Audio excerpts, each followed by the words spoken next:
I just want to make sure before I begin, I have to take a deep breath and make sure that I'm not speaking from my ego and that the message is being received. So give me like 5 seconds, 4 seconds, 3 seconds, 2 seconds, and go. I thought about how I was going to present this today. I was like, I'm going to start off my slide with a bunch of words. I said, no, I won't do that. I thought about maybe I'll start it off with a video, and I said, that doesn't accurately describe the idea that I'm trying to convey. And the only thing that came to mind was this red balloon. So, as she just told you guys, I used to be an educator. I used to be a 6th grade world history teacher, okay? And one of the things that we did in history, I know people think of it as like the PE of core classes, and in some ways, okay, but another thing that we did was called disciplinary literacy, okay? Now, disciplinary literacy is a big word. It's hard to say 5 times, but what it basically is making sure that kids sound like experts in whatever field that you're teaching them. So if they're in math, they're gonna think like mathematicians. They're gonna talk like mathematicians. If they're in history, they're gonna argue like historians and things of that nature, okay? When I was teaching disciplinary literacy in class, I was learning that kids struggle with comprehension. And I'm a teacher, I'm a really good teacher, so I'm not one who just blames the students. I'm like, what is the reason behind this? And this is a theory that I kind of came up with. I call it the red balloon theory. So let's take this red balloon and make a sentence out of it. Let's say, Malcolm holds the red balloon. And that's a sentence that all of us can kind of comprehend, right? Something that happened with my students is they would read that sentence, Malcolm holds the red balloon, and then they would think, red balloon. I remember I got a red balloon for my birthday, then I remember I let it fly away, and then I remember it left forever. And before they know it, they've read 10 pages, and they haven't comprehended anything, right? So my art in teaching disciplinary literacy was teaching them to hold on to that red balloon, okay?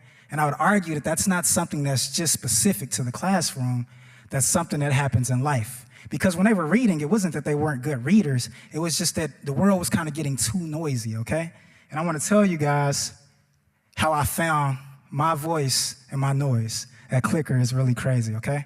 So before I get too deep into it, I want to go back into that disciplinary literacy bag. So in order to teach that, I used to teach what I call idiomatic history. And that's a fancy word too, but that's just the history of common expressions. For example, I was really nervous when I was getting ready today, and I told myself, look, it's sink or swim. But did you know that the origin of sink or swim comes from the fact that they used to deem people guilty by if they sunk or swim in the water. So if they drowned, ironically, they were found innocent, and if they floated to the top, they were found guilty. Or back during the feudal days, people had to pay rent, and they called it scotage, okay?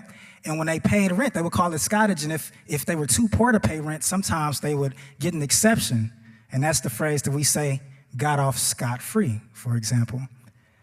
With me, my biggest thing is life is a stage, and that's the idiom that I have. So I say life is a stage, and I take it a step further because it comes from Shakespeare, but I'm a rapper too. Shakespeare's not better than me, so I added to it. I said, act on it.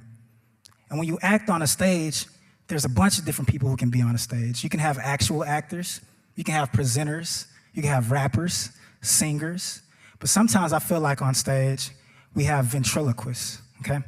So ventriloquism, when it first started, it was way back in like the ancient days, and they thought that ventriloquists were actually talking to people on the other side, so like dead people, and they were speaking for them. And that wasn't the case. You know, now it's just ventriloquist, a guy sits there and he has the dummy in his hand. I would argue to not be a ventriloquist because some people have brilliant ideas and they're so shy to express them that they throw their ideas to somebody else and they let them say them for them. It's not really good for the ventriloquist. And it's not good for the ventriloquist dummy either because you're not even coming up with your own ideas. You're allowing yourself to be used for other people's ideas, sometimes for good, so you do great things in the world, sometimes for bad. I, at one point in time, was that ventriloquist dummy. So this is my first day as a teacher, okay? First day as a teacher. Look how young I am. I'm about 22 right there, maybe 23. I'm not gonna tell my age these days, but I'm young. And I remember being so proud of myself. I remember graduating and my whole family was there, all my friends were there. We took pictures, we jumped up and down just to see a young black man make it, you know what I'm saying? I graduated and I was not only a teacher, I was student of the year in the whole college of education at UCA, so that's something I took pride in. But the real truth is, as amazing as this is, I never wanted to teach. I didn't even want to go to college. I remember graduating out of high school and saying, I don't think college is for me. But somebody told me, man, you're really smart. It'd be a waste if you didn't go to college. So I went to college. Then I told myself, well, I'll just pick a random degree and kind of just see it through. Then my advisor said, you're really smart. You should be a teacher. So I became a teacher. Then I said, I'm not going to finish college because this isn't really what I want to do. I'm just going to get this degree and then I'll go pursue, what I really want to do in life. I really want to do music. And my professor was like, man, you're so powerful. You should talk to kids. You should teach kids. I set up an interview for you at this school. All you got to do is go in there and the job is yours. And before I knew it, this plan B that I had for my whole life quickly became my main life. I invested 10 years into it. And I was cool with it. I used to tell my students, look, man, you can do anything you want to do so long as you go after it. And that's what led to my last day as a teacher, because I was sitting in class and one student said, man, you tell us every day that you can do whatever you want to do. Do you believe that? And I'm like, yeah, I believe that. Of course, I say it every day. And he says, well, if you believe it, why are you teaching instead of chasing music? And I sat back and I thought on it. And teaching was a very noble thing. I loved doing it. I had an impact on the kids, but it felt a little bit hypocritical to me because I felt like I was setting up children for failure. I was telling them, hey, you can do whatever you want to do, and here I am. You guys know what I want to do, and I won't go chase it. And that sat with me, so I left. Now, here's the thing. When I was finding my voice, people think, oh, man, he left teaching. He must have really knew what he wanted to do, right? I didn't. And that's the act. You have to act before you're ready, okay? Times we talk about babies being able to walk, and babies just don't stand up and start walking. What do? They put one foot up, and they fall. And then guess what happens? They fall into the next foot. And before you know it, you got those little toddlers running around, right? And that's what I was doing. I was acting before I was ready. I didn't know how I was going to get music off the ground. I just knew, hey, I got to prove myself, not just to me, but I got to teach these kids something that I can't teach them in a classroom. So the crazy thing about acting before you're ready is that certain stages require you not to act. And that's a little difficult. So what I'm saying is you have to act before you're ready, meaning you have to take the action, but the only way to get to certain stages is to act as your authentic self. You see, and that's what I had to do. It took me a while to get it, but I got it. And so this thus began my introduction to hip hop, okay? So I knew what I wanted to do. I knew that I could do it. It was just finally me taking this big boy step. So I kind of want to bag back, okay? I did that at about 25. I want to go back to when I was 5 years old. This is the man who introduced me to hip hop, okay? So this is my Uncle Eric. Great man, brilliant man. He had his problems, but he had a whole lot of good with him. And he was a real Renaissance man. He knew everything about everything. He passed away last year, but this is one of my biggest role models. So he told me one day, I'm about 6 or 7, he says, hey man, you should freestyle. We were listening to, he ride around in the car playing LL Cool J, Fresh Prince, real 80s hip hop. He was like, hey man, you should freestyle. And I was like, oh, okay, cool. I want to impress my uncle, so I'm going to just make something up off the top of my head. And it probably was the worst thing ever. But he said, hey, this is really good. And he didn't know it. But in that moment, remember, life is a stage. He gave me my first stage. And not only did he give me my stage, because sometimes I feel like we give children stages, he put a spotlight on me. And he praised me for even attempting. And so sometimes people will give you a stage, and it's important that you let them be a part of that. And this is my Uncle Eric. In that little car ride, he never thought that one day, I would really take music serious and it'll take me across the country and I'll get paid to do these things. It was as simple as, hey, I'm riding with my nephew. You should kick a freestyle. And that changed my life. And as I was finding my voice, hip hop taught me a few things. So hip hop taught me how to speak clearly. So last year, 2025, I won a grant for $10,000 off of hip hop music. I walked into a seminar and it was strictly for artists. And when I walked in, I was like, what do you do? The guy was like, oh, I do wood carving. I was like, what do you do? I do basket weaving. I do acrylic painting. And I'm the only person in there who's like, I rap. And it put me in a real formal space, and it taught me, hey, look, your gift is just as valuable as the people who have these fine arts. Because one day, hip-hop will be studied as fine art. We just don't see it like that now because it's a baby in the art world. So hip-hop taught me how to speak clearly. Hip-hop also told me to stop comparing your voice to the next actor's voice. We create a lot of content as hip-hop artists. I'll post something, one day I'll get 1,000 likes, the very next day I'll get 10 likes on it. And then I'll look at my contemporaries and they'll post and they're doing 60,000 likes, 40,000 likes, things of that nature.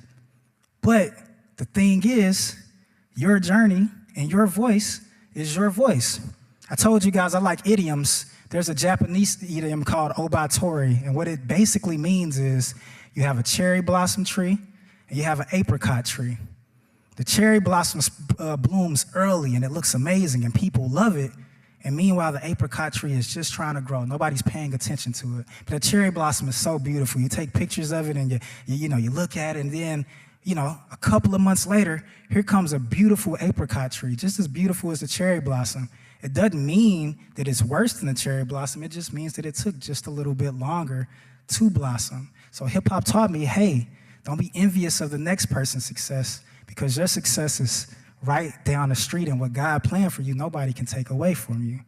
Hip-hop also taught me to use my inside voice. And when I say that, I'm speaking very, very metaphorical. I feel like we all have two voices in our heads. When I write something, the first day it's like, this is the most amazing thing I've ever written. And then the very next day I hear a voice that says, this is terrible. Nobody's gonna listen to this. And what I've learned is most times that negative self-talk is very, very, very not based on what I think of myself, but based on how I think others will perceive me. The positive voice is usually what I typically think of myself. And so hip-hop taught me, hey, you're gonna have that constant battle between, the negative self-talk and the positive self-talk, and sometimes it's gonna feel like that negative talk is yelling, but it's important to listen to that positive self-talk, even if it whispers, because just because someone's yelling doesn't make their voice any more powerful than the person whispering. Then, lastly, hip-hop taught me some stages are only available when you no longer play on survival mode. Now, that's a pun for my gamers, because, you can pick the difficulty on a video game. You can play easy or you can play the hardest. But some stages, when you find your voice, are only available when you no longer play on survival mode. Did you know that your brain has survival circuits? So if somebody were about to hit you with a car, your brain's gonna say, jump out the way, When you're nervous for a presentation, I don't know about you guys, but my stomach hurts crazy. Sometimes you sweat, sometimes you pace, things of that nature. That's a survival circuit. That's a natural biological response to stress.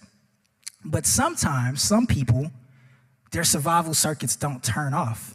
Can you imagine living every single day like you were about to get hit by a car, or like you were very anxious for a presentation, or you were constantly just sweaty palms? That just wouldn't be an enjoyable life. And so what I've learned through hip hop is you have to let go and just let God, or let the universe, or let yourself, whatever it is that you believe in, take over. Some of the biggest opportunities that I've gotten in my life through music came when I let go.